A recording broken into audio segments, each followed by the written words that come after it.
বিসমিল্লাহির রহমানির রহিম। আজকে আমি একজন রোগীর ভিডিও মানে কেস টেকিংটা ভিডিও করতেছি, মানে রোগীর কী কী সমস্যা সেটা ভিডিও করে ডকুমেন্ট রাখার জন্য রাখতেছি। তো উনি অনেক অ্যালোপ্যাথিক চিকিৎসা করছেন, যে অ্যালোপ্যাথিক চিকিৎসার ডকুমেন্টগুলো যদি দেখানো যায়, এই যে উনি ওষুধ খাওয়া শুরু করেছিলেন 25 জুন 2026, এখানে আছে ট্যাবলেট 1 2 3 4 5টা আছে। তারপর এখানেও আবার আজকে এগুলা লিখছে নাকি, গতকালকে এসব লিখছে, এবং আরও এসব ওষুধ মানে পাতায় ধরতেছে না, এত ওষুধ লেখা আছে। আর উনি পপুলার হাসপাতালে ডাক্তার দেখিয়েছেন, ডাক্তারের নাম এখানে আছে। আর এই ওষুধগুলোও চলছে, দেখেন কত ওষুধ এবং কত তারিখে খেয়েছে। এখানে একটা ডেট, এখানে 1 2 3 4 5টা ওষুধ আছে, এখানেও অনেক ওষুধ আছে। তো দেখেন ওষুধ অনেক খাচ্ছে।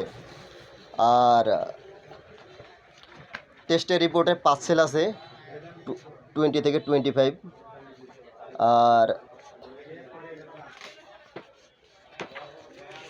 আর একটা প্রবলেম হলো এখানে ইএসআর আছে 125, রিপোর্টে কিন্তু এগুলা।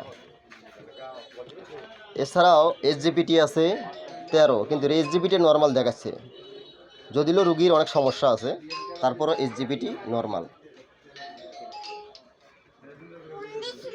এই যে সেই যে ডাক্তারের নাম, রেফারেন্স এগুলো দেওয়া আছে। এসব দেখালাম এলোপ্যাথিক কত ওষুধ খাচ্ছেন। তো ইনি এখনও ওই রকম ভালো হতে পারেননি, যার কারণে এখানে আসছে। তো আপনার নামটা বলি নাকি, সমস্যা নেই তো? ওনার নাম মৌসুমি, বয়স 32-33 বছর হবে। আর এখানে যে রোগ উনি শনাক্ত করেছে ডাক্তার, সেই রোগটা দেখেন, রোগটা হচ্ছে RA মানে রিউমেটয়েড আর্থ্রাইটিস। এটা একটা জেনেটিক ডিজিজ। তো এলোপ্যাথিতে যারা চিকিৎসা করে বা চিকিৎসকরা, ওনারা এখনও চিকিৎসা চালিয়ে যান, কিন্তু এটা জেনেটিক রোগ, যার কারণে ওনাদের এখানে সমস্যা সমাধানের কোনো উপায় নাই।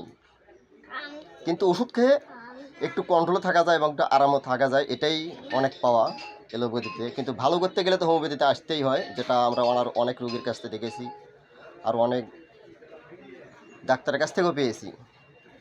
তো তারপরে রোগীর সম্পর্কে এখন আমি বিস্তারিত লেখার পর যে জিনিসগুলো পেয়েছিলাম, যে রোগীর নাম, এটা রোগের নাম ডিস্টের রিউমেটয়েড আর্থ্রাইটিস। আপনার ম্যাডাম, আপনার সমস্যাগুলো যে একটু গুছিয়ে বলেন, একটু বলেন কী কী সমস্যা হয়। আমার সমস্যা ব্যথা, প্রথম মনে করেন যে বাম হাতের থেকে ব্যথা শুরু হয়েছিল, পরে একটু ডান জোরে হাতে বলেন। আসছে, হুম হুম হুম পরে ঘাড়ে শুরু হচ্ছিল আচ্ছা। ব্যথা, পরে পুরা শরীরে ব্যথা। ব্যথাটা সারা দিন আর 24 ঘন্টার ভিতরে রাত্রের দিকে বেশি হয় নাকি দিনে? রাত্রেরটাই বেশি, দিনেও থাকে কিন্তু রাত্রেরটা বেশি। আচ্ছা, এরপরে আপনার একটু জিহ্বাটা দেখেন, একটু বেশি করে বের করেন, আর একটু বের করেন। হ্যাঁ, দেখেন এখানে জিহ্বাটা একটু থলথলে জিহ্বা এবং দাঁতের ছাপ আছে, আর ব্যথাটা রাত্রে বেশি হয়। আচ্ছা, আর ওনার স্বাস্থ্যটা কিন্তু যেটা দেখতে পাচ্ছেন, উনি কিন্তু এরকম না, উনি কিন্তু একটু চিকন চাকন মানুষ ছিল, এর থেকে আরও বেশ চিকন চাকন। উনি এই রোগটাতে ভুগতেছে প্রায় 3 বছর হবে না, 2.5-3 বছর হলো। এবং এই ওষুধ খেতে খেতে উনি প্রায় 1-1.5 বছর হলো অনেকটা মোটা হয়ে গেছে, কিন্তু তার আগে উনি স্বাস্থ্য ওনার অনেক কম ছিল।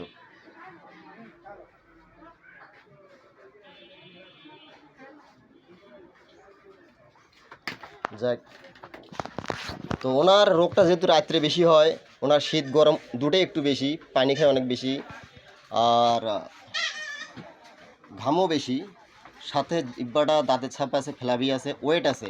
ওয়েটটা বলতে একটু আর্দ্রতা আছে। আর তেমন কিছু পেলাম না, ওনার একটু রাগও আছে। আর ভালো করে জিজ্ঞেস করতে গিয়ে পেলাম উনি হলো স্বাস্থ্যটা প্রায় 1-1.5 বছর হলো মোটা হয়ে গেছে, তার আগে স্বাস্থ্য চিকন চাকন ছিল।